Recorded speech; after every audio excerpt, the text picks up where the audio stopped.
Hello there, this is Fran again on day 2 of our tutorial on the 4 watercolor washes.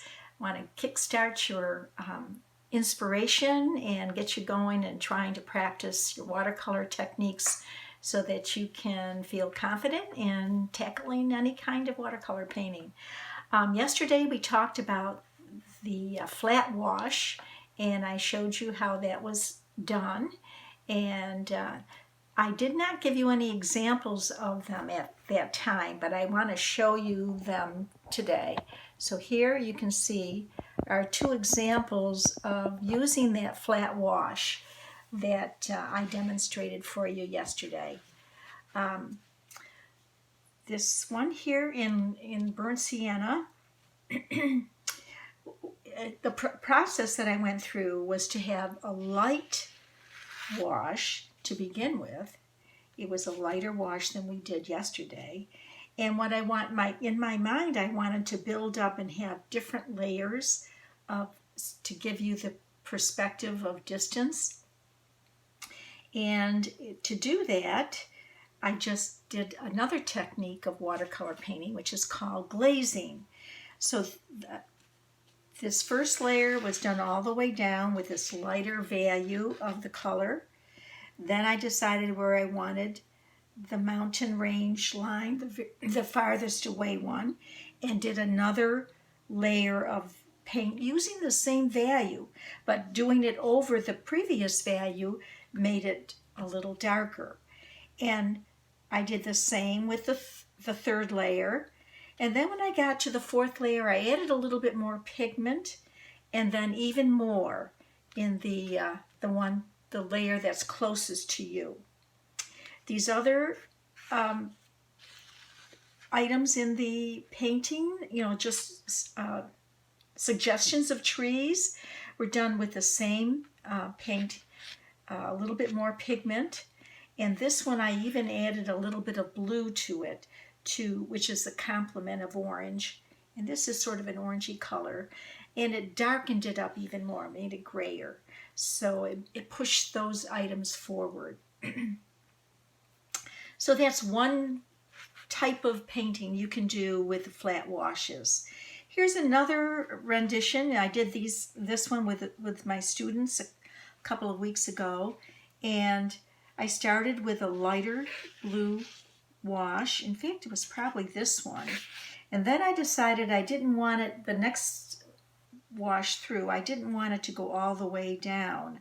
I wanted there to be a distant shoreline and then a foreground, like a city is on this lake. And you can see the mountains on the other side.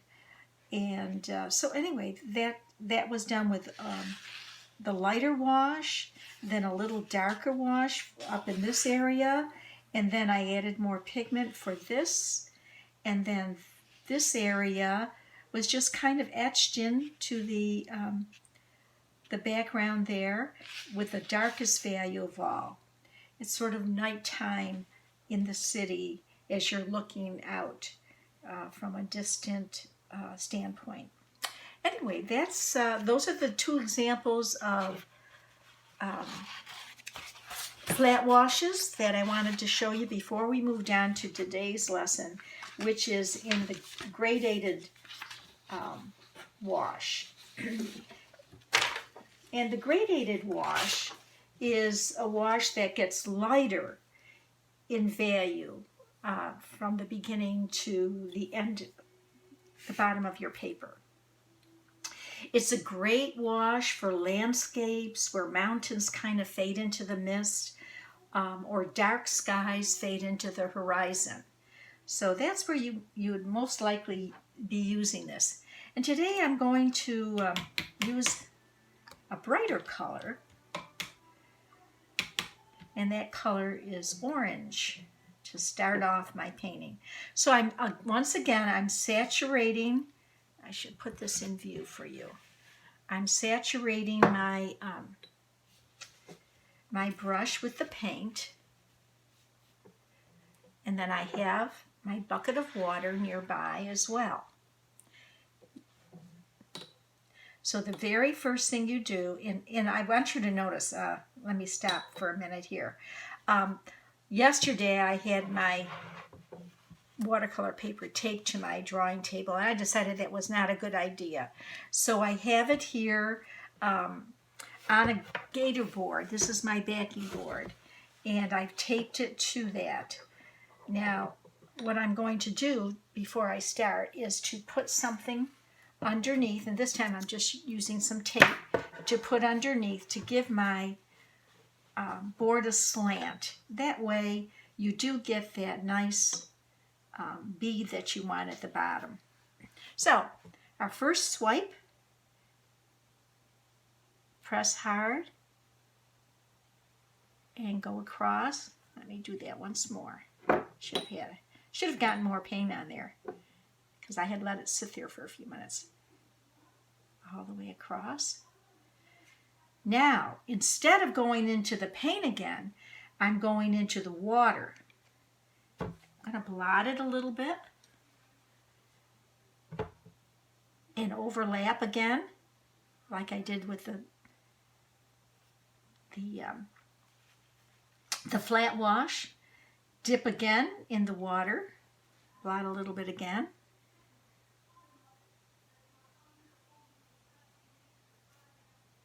Blot again. Dip in the water, blot again, and continue in the same way. Each time dipping into the water. Oops, I ran out of water that time.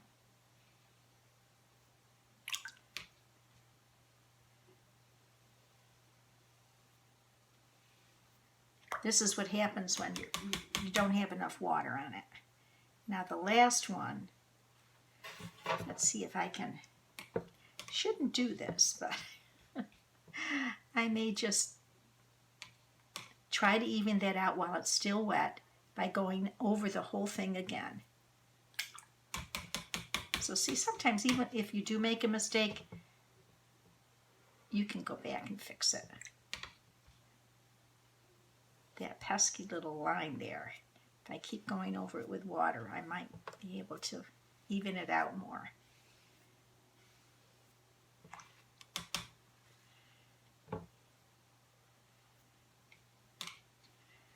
Oh, there's something wrong with this paper. Sometimes the sizing on the paper causes this kind of reaction.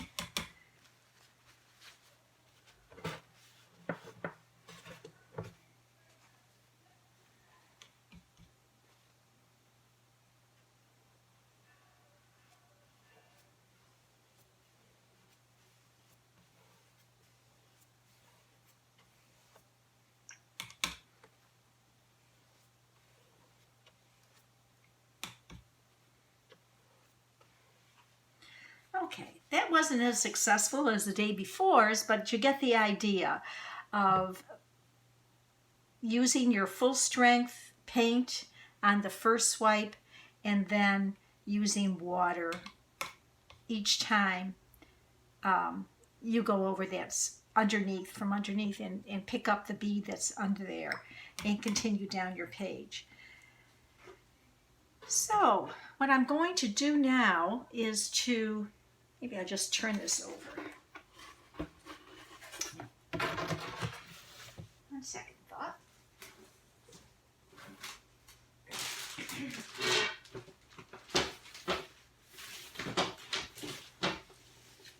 I will get another board and do it again.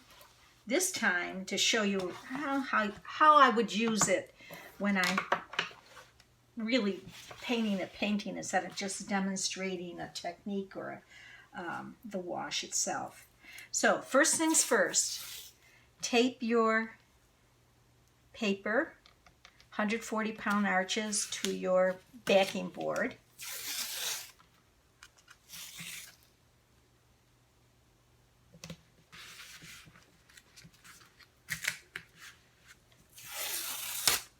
Oops, guess I'm running out.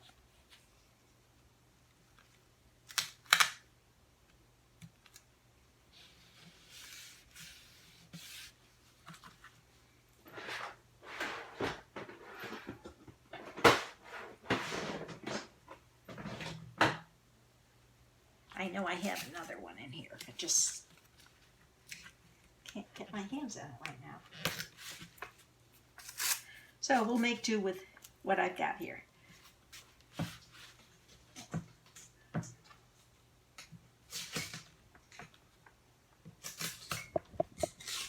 Goody, I found an extra piece of tape along the side of my my drawing board. Oh, I think I'll switch it around so that color isn't there. There we go. So make sure it's secure. I'm going to tilt the board again. And I'll just demonstrate to you how you might approach a landscape using the gradated wash. And I think I'll have like a yellow sky and blue water and kind of show you using two colors how that would work.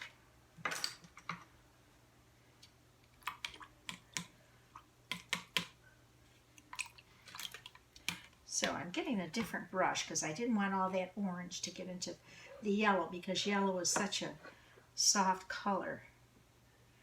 So a little bit more water in here. I don't know whether you can see my colors. I think I'll move this down a bit so you can. I've got a dish of yellow and a dish of blue.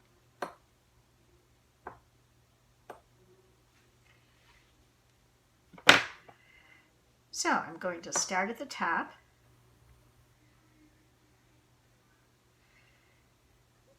How far down I should go?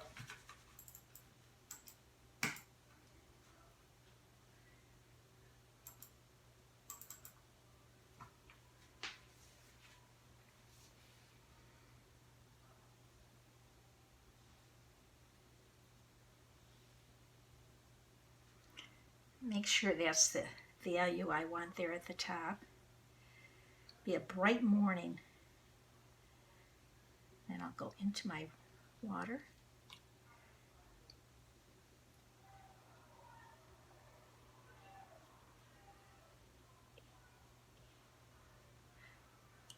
See, that's a lot better the way that's blending.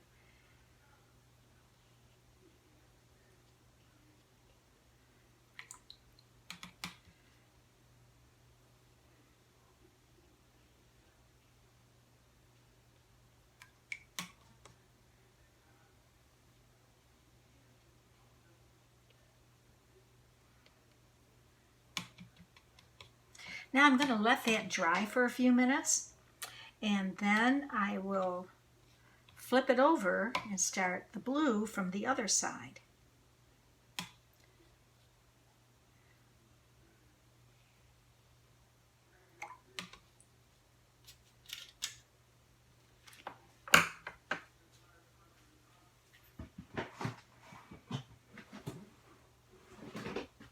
To move things along, I'm going to get my dryer and make that go a little faster.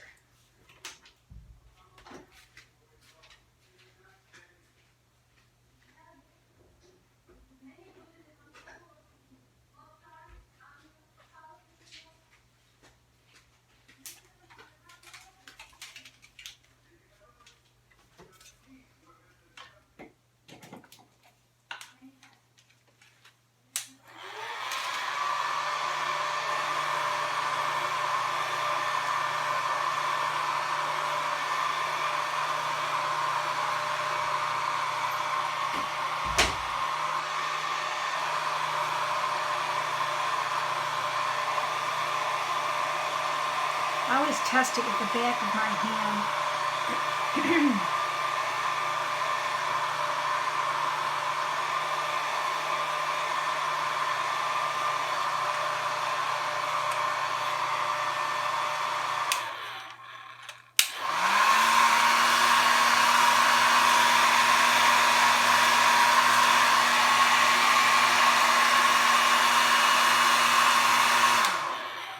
We'll try that now.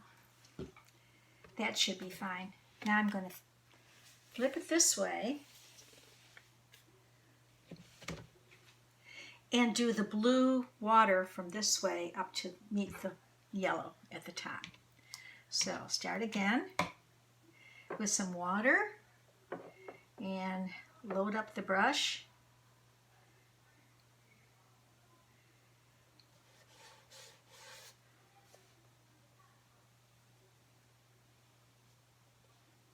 Don't worry about having to dip back in again, getting some more, because it's nice and wet and juicy right now.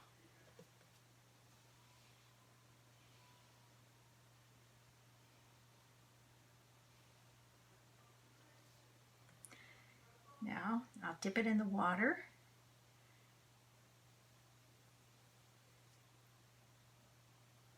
Didn't have enough water. See what happens when you have enough? It really flows nicely. Dip it again.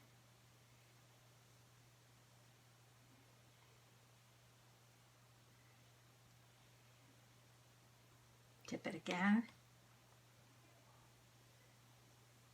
No more dipping the brush in the paint, just into the water.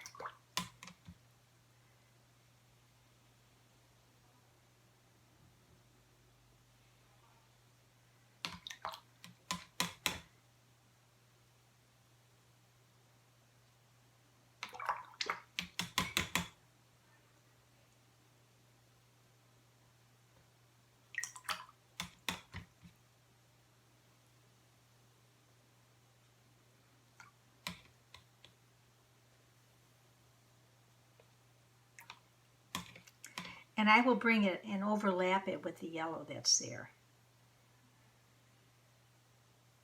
Just a little bit. So that is a combination of two gradated washes. One done with blue for the sky and the other in, actually, the yellow's the sky. I wanted it sort of a morning glow. And then this is water. And so what we'll do after the blue is dry, I would like to go in and build up some landscape in this area right here.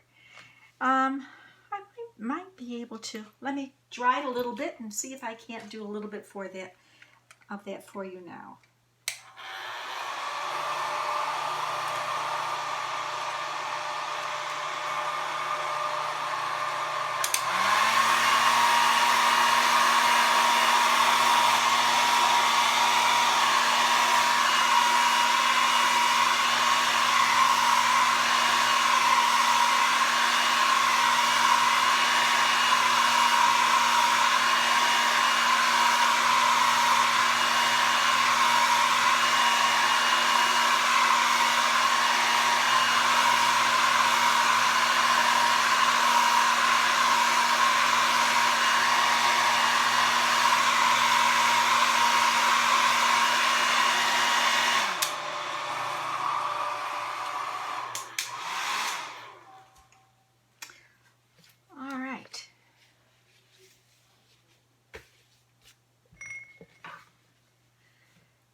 Brushes all out and my palette.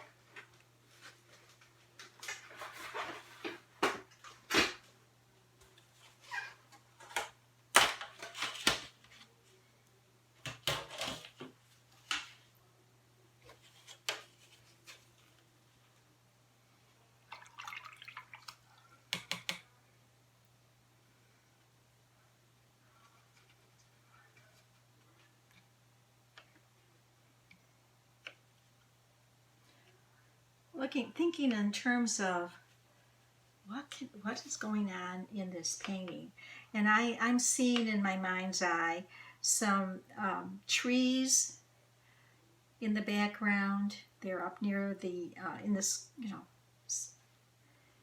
in front of the sky area, and then maybe some rocky areas in the foreground sort of like a little island in the water.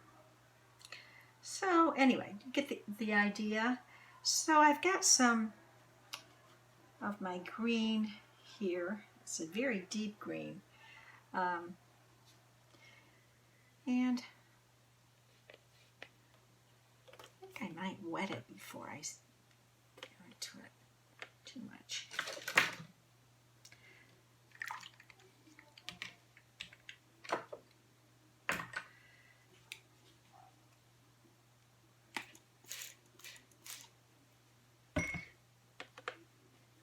Thinking in terms of how I want to proceed, first I think I'll just put in this color. And the reason I put in that, I squirted it a little bit. I didn't want it to just kind of be hard-edged. So, get some greenery back here.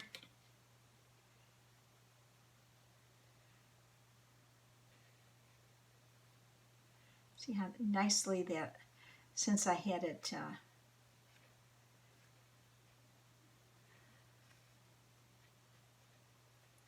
I had sprayed it with water, I've got some nice blending there.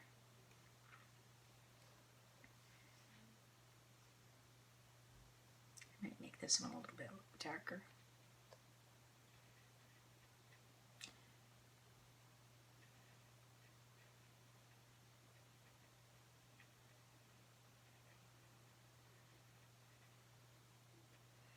Maybe another one back here that's farther away, so not so dark.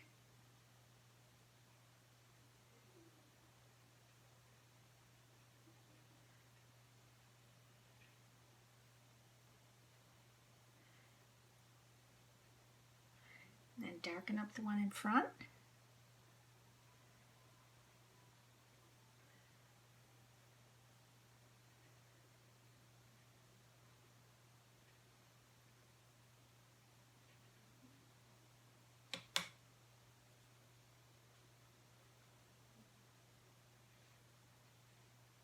Let's put in a few of those background ones. Get a little more. I just went in and I had a little bit too much pigment on that to make it a background image, so I lightened it up.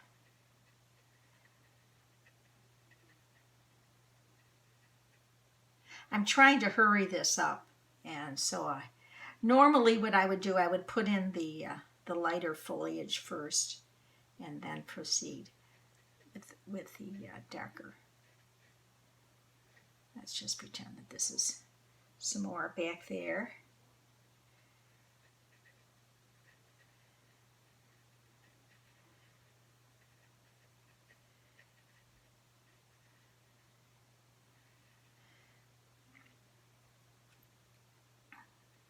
And perhaps a nice, what was it, Bob Ross? A nice happy tree right here.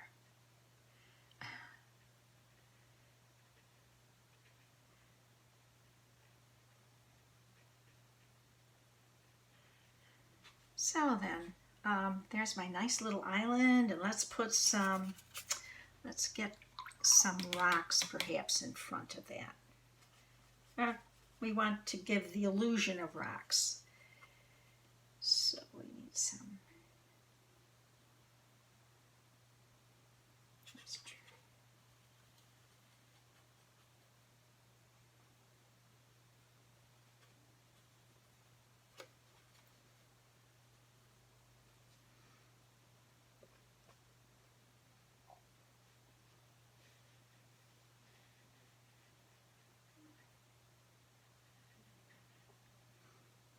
So one of the things to remember when you're painting landscapes, if you have water, that horizon where that water meets the land is always a straight line. So I think I'm not going to fuss too much with this anymore, but you get the idea, and hopefully you'll give it a try. I would, looking at it now, I would have positioned this a little differently, but I was kind of rushed because of taking the video. And anyway, that is the gradated wash. I hope you've enjoyed this second in this series of 4, and I'll be back another day with the third one, the wet into wet. So let's review. The 4 basic washes are the flat wash, the gradated wash, which is dark to light, the wet and wet wash, and then the last one will be the streaked wash. I hope you'll give this a try and do some practicing on your own, and I want to wish you some happy painting days. Take care.